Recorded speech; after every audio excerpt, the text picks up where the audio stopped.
आप देखे होंगे भगवतिया देवी जैसे पत्थर फोड़ने वाली, मालती देवी जो चमार समाज से आती है, भेजने का, कुमकुम राय जो धानु की बेटी थी, राज्यसभा भेजने का काम किया। मुन्नी रजक को जो है विधान परिषद बनाने, दाढ़ी बनाने वाला का बेटी उर्मिला ठाकुर को देख रहे हैं, आपके सामने बोल रही है, उस सदन में विधान परिषद में भेजने का काम किए। मैडम, सबसे बड़ी बात यह है कि 4 सीटों का जो उपचुनाव का रिजल्ट आया, वो 3 आपका सिटिंग सीट था, वो आपके हाथ से निकल गया। हालांकि इसमें सबसे बड़ी वजह जनसुराज को बताया जा रहा है और 2025 का विधानसभा चुनाव है और जनसुराज सभी सीटों पर चुनाव लड़ रही है। तो ऐसे में बड़ी चुनौती आपके लिए होगी कि चटपट झट योजना चला करके, और वही थके हारे मुख्यमंत्री को जो मजाक उड़ाया करते थे, कहां से रुपया आएगा, एक एक दिन में 1-1 लाख 20-20 हजार नियुक्ति पत्र जो है गांधी मैदान में बुला करके लोगों से उन्हीं के हाथ से बंटवाने का काम किए।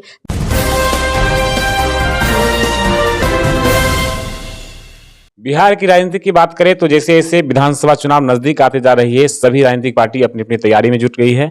और खास करके बिहार के महागठबंधन की बात करें, तेजस्वी यादव की बात करें, तो उन्होंने एक बड़ा योजना लाया है। तेजस्वी यादव ने कहा कि अगर हमारी सरकार बनती है तो हम माई बहन मान योजना लाएंगे और उसके तहत 2500 रुपये प्रत्येक महिला के खाते में दिया जाएगा। मैडम, इस योजना का क्या पूरा प्रकरण है, क्या कहेंगे इस पर?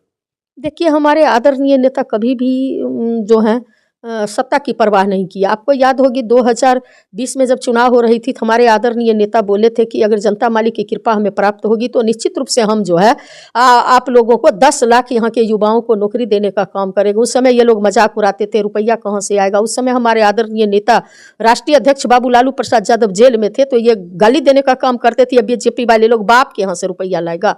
और आज जब लोगों ने मौका दिए बिहार के हमारे जनता मालिकों ने, तो हमारे आदरणीय नेता 17 महीना में आपने देखे कि 5 लाख नौकरी देने का काम किए, चटपट झट योजना चला करके। और वही थके हारे मुख्यमंत्री को जो मजाक उड़ाया करते थे, कहाँ से रुपया आएगा, एक एक दिन में 1-1 लाख 20-20 हजार नियुक्ति पत्र जो है गांधी मैदान में बुला करके लोगों से उन्हीं के हाथ से बंटवाने का काम किए। मेडल लॉ और नौकरी पाओ के तहत जो है खेल प्रेमियों को भी आगे करने का काम किए।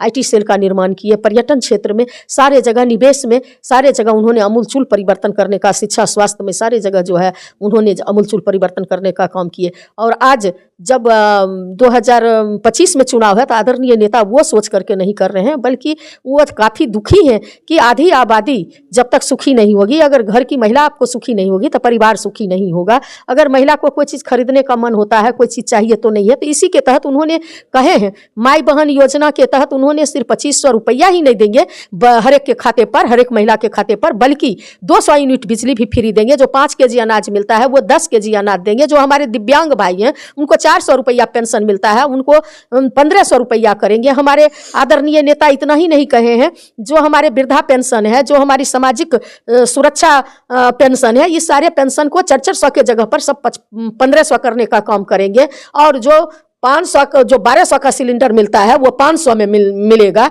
इन सारे चीज़ों को आदरणीय नेता जो कहते हैं वो करते हैं। और जब इनको जनता मालिक के द्वारा, महिला बहन के द्वारा मौका मिलेगा तो निश्चित रूप से कभी भी हमारे आदरणीय नेता ने कभी झूठ बोलने का काम नहीं किया, किसी के साथ गद्दारी करने का काम नहीं किया।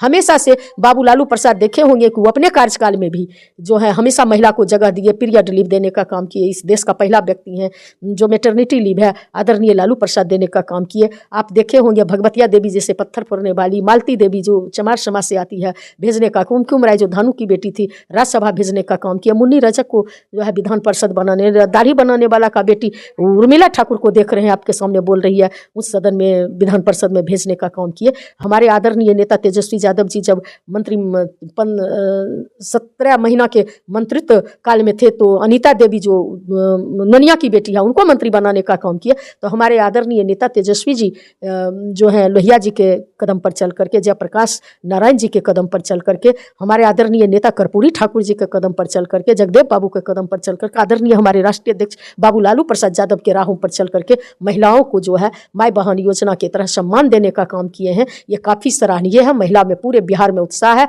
और आज सारी की सारी महिला, चाहे वह जीविका बहन हो, आशा बहू हो, चाहे वह आंगनबाड़ी सेविका हो, सहायिका हो, चाहे वह आप देखे होंगे मिड डे की महिला हो, सबको मानदेय में 17 महीना में जो उन्होंने इजाफा करने करने का काम किया। जो जनप्रतिनिधि हमारे थे, चाहे वह पंचायत समिति, वार्ड सदस्य, मुखिया, प्रमुख, जिला परिषद अध्यक्ष, ये चाहे आप देखे होंगे कि मेयर वगैरह, सब लोगों को उन्होंने मानदेय में इजाफा करने का काम किए।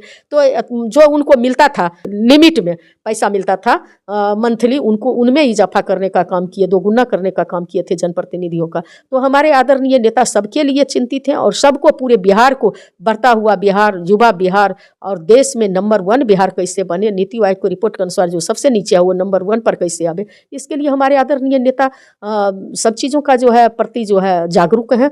जो अच्छी कमाई कैसे हो, अच्छी पढ़ाई कैसे हो, किसानों की सिंचाई कैसे हो, सुनवाई कैसे हो, कार्यवाही कैसे हो, सभी क्षेत्र में हमारे आदरणीय नेता इस बिहार को, एक ही व्यक्ति हैं तेजस्वी यादव जी, जो अव्वल ला सकते हैं और वो 2025 में जनता मन बना चुकी है। बिहार का बेटा, अपना बिहार का बेटा और युवा तेजस्वी यादव जी को बिहार का मुख्यमंत्री बनाने के लिए जनता कमर कस चुकी है। मैडम, सबसे बड़ी बात यह है कि 4 सीटों का जो उपचुनाव का रिजल्ट आया, वो 3 आपका सिटिंग सीट था, वो आपके हाथ से निकल गया। हालांकि इसमें सबसे बड़ी वजह जनसुराज को बताया जा रहा है और 2025 का विधानसभा चुनाव है और जनसुराज सभी सीटों पर चुनाव लड़ रही है। तो ऐसे में बड़ी चुनौती आपके लिए होगी कि सीट को सरकार बना पाना, चूंकि पिछली बार भी आप सरकार बनाते चूक गए थे। देखिए, कोई भी चीज़ जब होती है तो एकाएक लोग को समझ में नहीं आता है। जब लोग धीरे धीरे समझते हैं तो उस बात पर अमल करते हैं। जब लोगों को ये समझ में आया कि ये तो उपचुनाव है, इससे तेजस्वी जी को क्या बनने बिगड़ने वाला है, तो लोग उसी तरह से हल्के रूप में लिया। और ये उपचुनाव जो होती है, जो वर्तमान सरकार रहती है, उसी के तरफ लोगों का रहता है, जाता है कि जो समय बचा हुआ है सत्ता में तो उनके साथ। मैडम, लेकिन ये मानते हैं कि जनसुराज आपके लिए चुनौती है? नहीं, हमारे लिए कोई चुनौती नहीं है।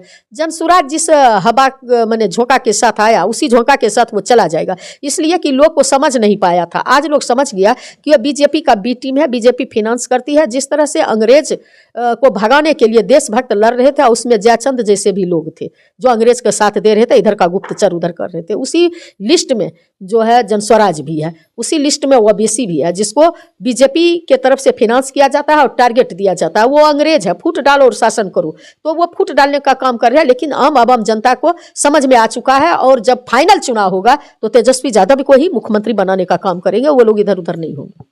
तो देख रहे हैं कि लगातार बिहार विधानसभा चुनाव नजदीक आ रही है, तो जो इसी वजह से सभी पार्टियां तैयारी कर रही है। एमएलसी मैडम बता रही है कि जनसुराज का सुपड़ा साफ होगा। हालांकि मैडम, जो पूर्व सांसद थे मुनाजिर हसन और पूर्व मंत्री, दोनों ने इस्तीफा दे दिया है जनसुराज से। वो लोग समझ रहे हैं ना कि बिहार में जनस्वराज को बीजेपी का बी टीम बना के भेजा गया है। अगर हम इस तरह से संभलेंगे नहीं तो 90% बहुजन पर ये राज करते रहेंगे 10% वाले। तो इसलिए सारे बहुजन अब इकट्ठा हो रहे हैं। ये देख रहे हैं कि हमारे अंबेडकर जी को गाली दे रहा है, हमारे जननायक जी को गाली दिया, हमारे आदरणीय नेता जो देश ही नहीं दुनिया के सबसे बड़े समाजवादी नेता है बाबू लालू प्रसाद यादव को, पूरे परिवार को किस तरह से प्रताड़ित कर रहा है। इसलिए सारे जो इधर उधर थे वो सारे लोग 90% बहुजन अब इकट्ठा हो रहे हैं और इन लोग को जवाब देने का काम करेंगे।